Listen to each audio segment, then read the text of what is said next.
Today we will discuss international conservational organisation. तो जो अंतर्राष्ट्रीय लेवल पर ऐसे कौन कौन सी संस्थाएं हैं जो वाइल्ड एनिमल्स है उनको या फिर वाइल्ड प्लांट्स है जो जिनको की कंजर्वेशन की आवश्यकता है, जो कि कई ऐसे प्लांट्स है जैसे कि जो विलुप्त होने की कगार पर है, तो उनको उनको संरक्षण देना। तो इन ऑर्गेनाइजेशन के ऊपर आज हम लोग डिस्कस करने वाले हैं। इंटरनेशनल लेवल पर प्लांट्स एंड एनिमल्स के कंजर्वेशन के लिए कई ऑर्गेनाइजेशन वर्क कर रही है, जिनसे जिनमें से कुछ मेन इंटरनेशनल यहाँ पे जिनमें से कुछ मेन इंटरनेशनल ऑर्गेनाइजेशन निम्न है।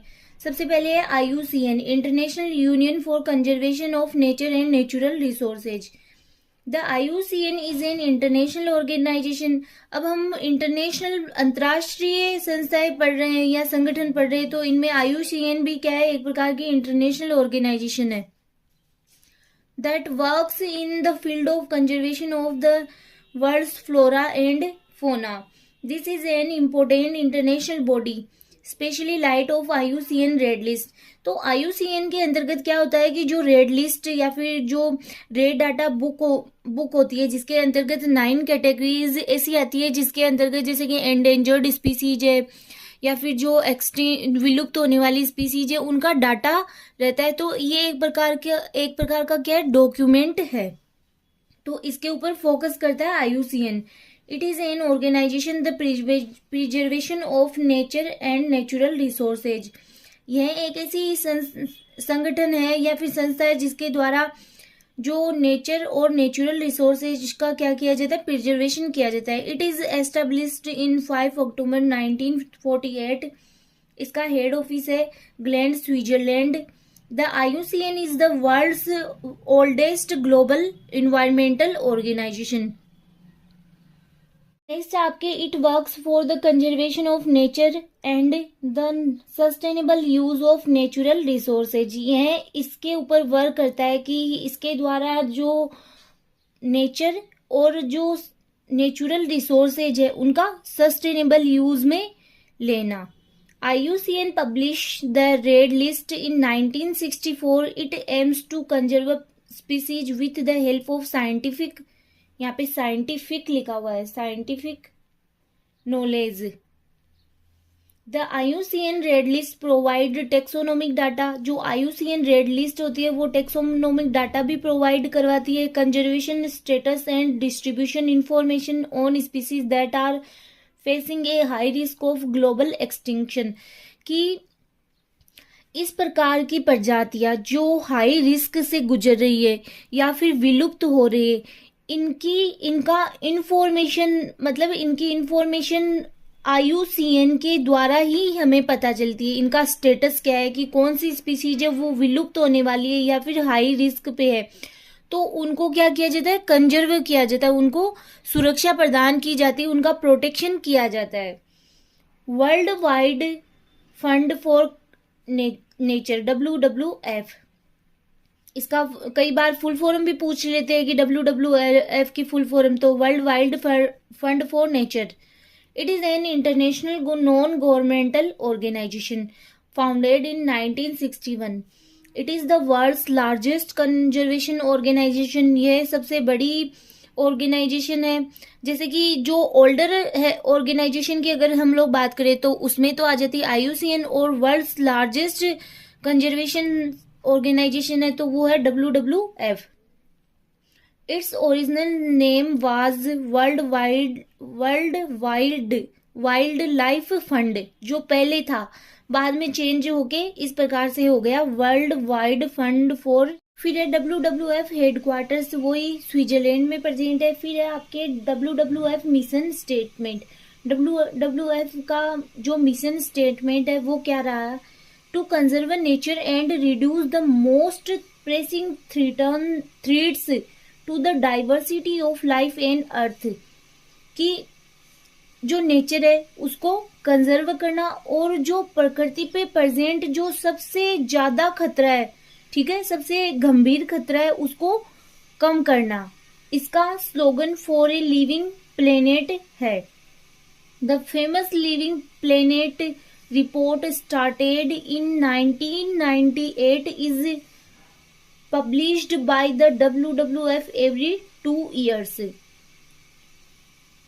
फिर है WWF India, the famous living planet report, जो सबसे प्रसिद्ध लिविंग प्लेनेट की रिपोर्ट है वो 1998 में स्टार्ट की गई और प्रत्येक 2 ईयर में, मतलब एवरी 2 ईयर से ये पब्लिश होती है। WWF India, it was established in November 1969 as the public trust. जो WWF है वो इंडिया में एक प्रकार से पब्लिक ट्रस्ट के रूप में स्थापित हुआ नवंबर 1969 में। ये तो है इंटरनेशनल ऑर्गेनाइजेशन ही है ये WWF, बट ये इंडिया में कब आया? 1969 में। तो ये यहाँ से इम्पोर्टेंट हो जाता है कि इंडिया में WWF कब आया। The aim of the Worldwide Fund for Nature in India to conserve the worldwide biological diversity, to promote the sustainable use of renewable resources, to reduce population। तो ये कुछ इसके एम्स है WWF के in India में। फिर आपके third है CITES, the conservation on international trade in endangered species of world's flora and fauna. तो आप कई बार इनके डायरेक्ट ही आपको शॉर्ट क्वेश्चन में इनके फुल फॉर्म भी पूछ ली जाती है, तो आप इनको लर्न कर सकते हो। It is an international agreement, ये एक प्रकार का एग्रीमेंट है, ठीक है, इंटरनेशनल, बिटवीन गवर्नमेंट्स के मध्य में। CITES is a statement is to conserve biodiversity. अब अगर इस सब में नॉर्मल अगर कॉमन बात अगर हम लोग नोट डाउन करें तो सबकी कॉमन बात एक ही है, ये सब जो ऑर्गेनाइजेशन है वो इसलिए बनाई गई है ताकि जो बायोडाइवर्सिटी है उसको कंजर्व कर सके। तो सब में अगर आपको एक बात कॉमन लिखनी है तो आप ये लिख सकते हो कि it's conserve nature and natural, इससे help protect biodiversity by regulating the global trade in endangered species.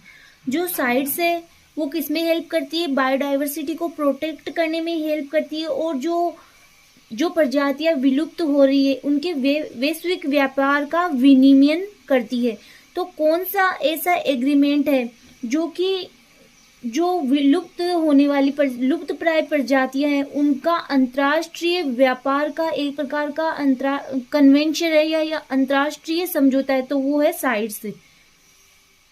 Sites promote the sustainable use of natural resources.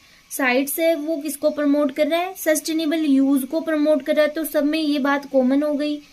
Sites headquarter है जेनेवा, स्विट्जरलैंड। 1960 में वाइल्ड एनिमल्स एंड प्लांट्स के regulate and अवैध व्यापार से उत्पन्न हुए danger पर चर्चा की गई, जिसके रिजल्ट में 1963 में IUCN के कॉन्फ्रेंस में साइट्स का ड्राफ्ट प्रिपेयर हुआ।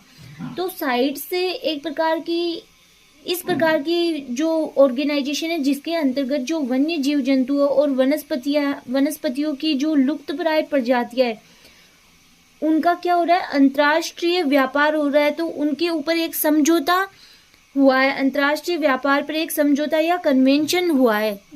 आपके जिन स्पीसीज के व्यापार को रेस्ट्रिक्ट या रेगुलेट करने की आवश्यकता होती है उन्हें 3 डिफरेंट लेवल की लिस्ट में रखा जाता है, जिन्हें अपेंडिक्स 1, 2 और 3 कहा जाता है। फिर आपके 4th CMS, conservation of migratory species of wild animals. जो प्रवासी पक्षी है उनका कंजर्वेशन किस प्रकार से किया जाता है? The CMS is the only global and nation based international organisation. Its aims to conserve migratory wild species and their habitat. तो इसका मेन पर्पस क्या है? इसका एम क्या है कि जो माइग्रेटरी वाइल्ड स्पीसीज है उनके हैबिटेट को कंजर्व करना। इन 1979 में डिफरेंट गवर्नमेंट के बीच जर्मनी में बोन ने एक एग्रीमेंट किया गया जिसे माइग्रेटरी स्पीसीज कॉन्फ्रेंस या बोन कन्वेंशन भी कहा जाता है। Bonn convention is the another name to the convention on conservation of migratory species of wild animals. तो बोन कन्वेंशन जो एक प्रकार से क्या है, इस कॉन्वेंशन का अनदर नेम है, जिसके अंतर्गत माइग्रेटरी स्पीसीज को क्या किया जाता है, कंजर्व किया जाता है, प्रोटेक्ट किया जाता है। India has been a part of the Bonn convention since 1983। तो इंडिया है वो इस कॉन्वेंशन का हिस्सा बना 1983 से। Some of the important migratory species in India are Amur falcons है, ब्लैक नेक्ड क्रेन्स हैं, बार हेडेड गीज है। ये तो किसके अंतर्गत है कि इंडिया के अंतर्गत है migratory species. The theme of the 13th session of COP migratory species connect the planet and together we welcome them home. तो ये क्या है, इसकी थीम है। 13 session of COP migratory species है, इनकी थीम रखी गई है कि connect the planet and together we welcome them home. तो ये था आज का आपका टॉपिक। नेक्स्ट लेक्चर में नए टॉपिक के साथ फिर मिलेंगे।